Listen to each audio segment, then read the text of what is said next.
So the next thing we're going to do is our chili. Now the container I want to recommend for that is these Twist and Store containers. There are other brands out there, folks, but I want to tell you something, Food Club is a good brand. I use Food Club personally. I don't just say that because they're paying me to say that. I say that because it is a wonderful brand.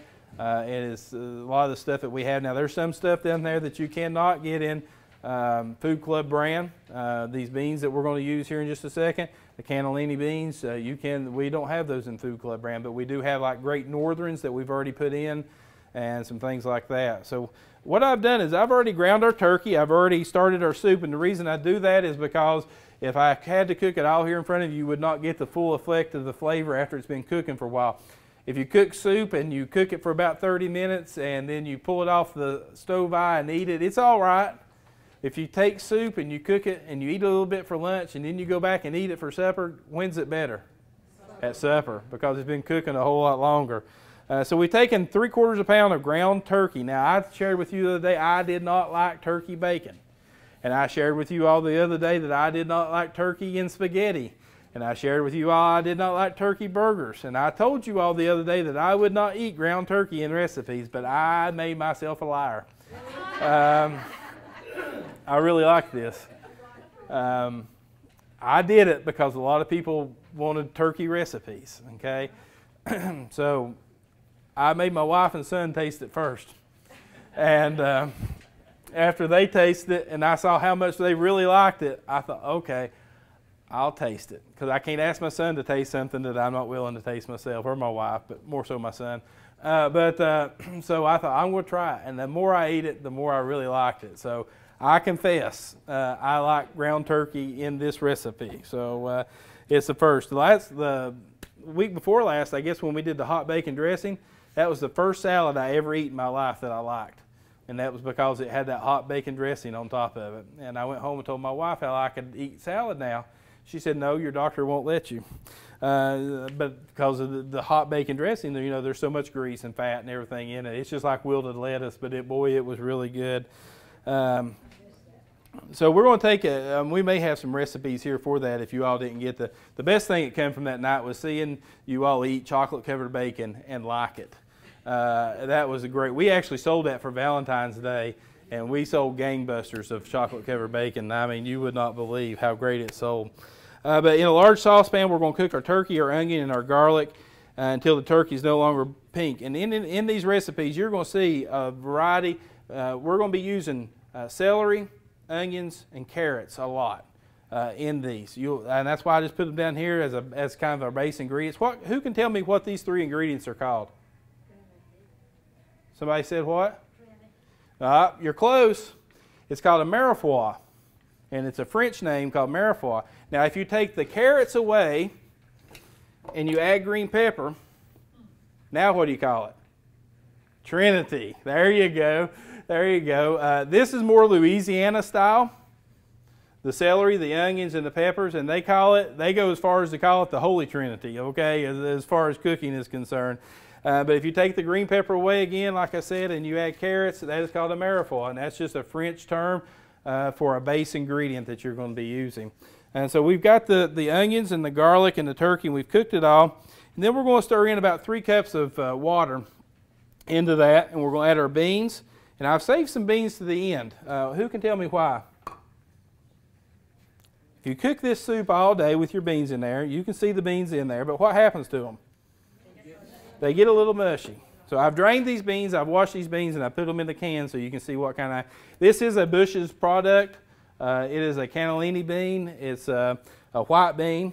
And the only reason I use these is because they're a firmer bean than our Great Northern beans are. They're a firmer bean. And when we put them in there, you're going to see these last beans that we put at the end. They're going to give it a little bit more texture. It's not going to be all mush when you're cooking with it. It's going to give your beans are going to have a little bit of bounce to it. And there's one more thing at the end we're going to add into this. But when you're adding it in, you're going to add your beans and your chilies. A lot of people get scared about chilies. Don't be scared of chilies. After they've cooked a while, they're not a hot product. They're not something that's going to burn you up, but they are really good. The other day when we were doing the bacon stuffed jalapenos, a lot of people said they wouldn't try it because it was a jalapeno.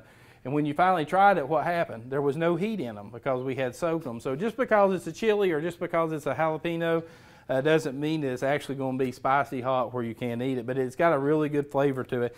And this is a type of chili that we're cooking, so we're trying to lend flavor from the chili recipes. And then we're going to add a teaspoon of ground cumin. How many people like cumin? I've cooked with it before. Some of you are not big fans of cumin. I love cumin. But I found out a little bit goes a long ways when you're dealing with cumin. If it calls for a teaspoon, folks, use a teaspoon.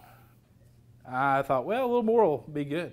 No, whatever it calls for, use, even maybe a little bit less. So we're going to add our cumin, and then we're going to add 2 teaspoons of instant chicken bouillon cubes. And what this are granules. I've got 2 different things here I brought up to show you. These are the cubes. We all know these little hard things. When I was a kid, my mom had caramels in the refrigerator, and I thought that's what these were.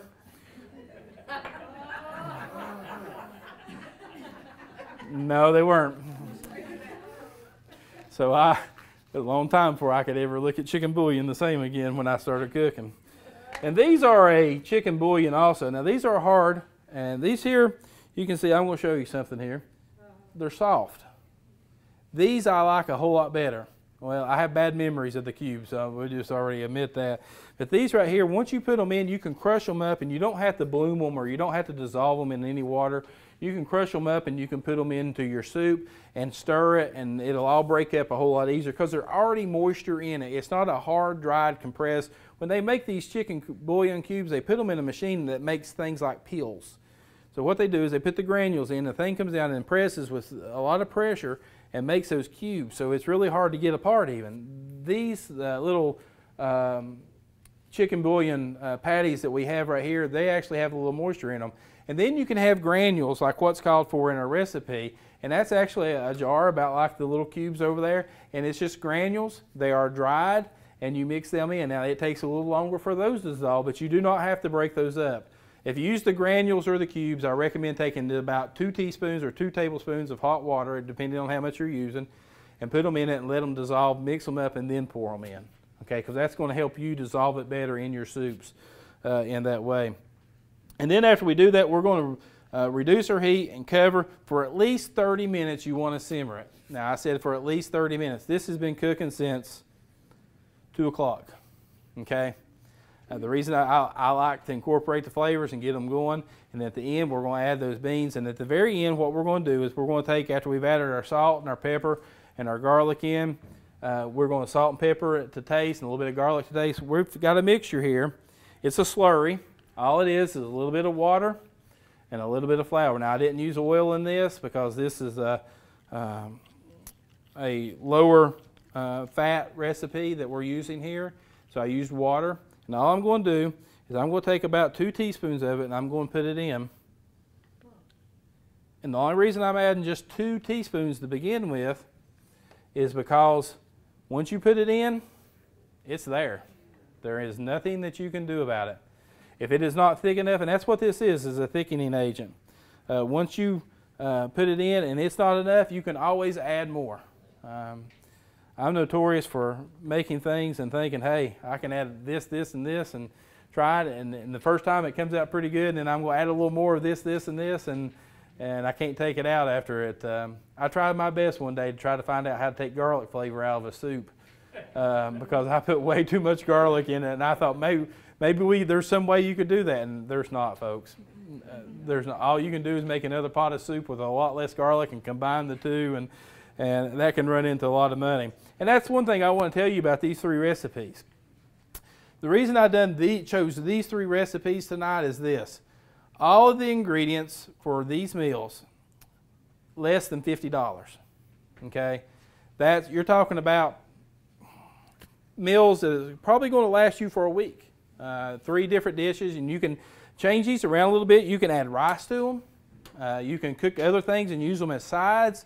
In your chili, the chicken chili that you're using here, you can thicken it up a little bit more and make it like a filling and use it in burritos and different things like that. So you use your imagination, go wild with it. But can you imagine eating a whole week, 7 days for $50? That's what we're doing right here. And so we want to, you know, kind of use the same ingredients that we can for this. Now that's our white chicken or white turkey chili. I can't say chicken anymore, can I? It's our white turkey chili, and this is a Jennie-O product that we sell down in our meat department. And we'll go ahead and cover this and let that come back up to a simmer and get that going.